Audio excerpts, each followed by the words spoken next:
In the previous video, we looked at function compositions of two different types of functions. But what happens when we have the function composition of a function and itself? So we're still going to use the same tactic where we'll plug in the second function into the first function. So what that means is if we have the function composition of f of x and f of x, we'll plug in f of x into all x's for itself, f of x. And so the easiest way to look at this is to give an example problem. So we have f of x is equal to x squared minus 3 and h of x is equal to the square root of x plus 1. And we want to evaluate the function composition of f of x and f of x and the function composition of h of x and h of x. So basically we'll be plugging in this function for this x value to solve for that.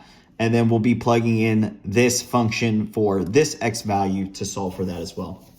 So looking at the first part of our example problem where we have the function composition of f of x and f of x, we'll be plugging in our f of x term into the x portion of x squared minus 3. So that was our original function that we were given. And so you can see here, this original function is going to be plugged back into the x. So we have x squared minus 3, all of that squared minus 3.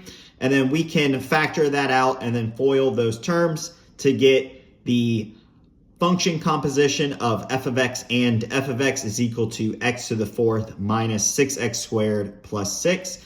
And so we'll do the same exact thing for h of x and h of x. So you can see here, our original function is the square root of x plus 1. And so we'll replace this x term with the total term, which is the square root of x plus 1. And so that's going to look like this, where we have a square root term all over our square root of x plus 1 function term here, and then plus 1. So this is very similar to what we've always done in the past. It just could look a little bit tricky because maybe you just haven't seen it in a different example problem.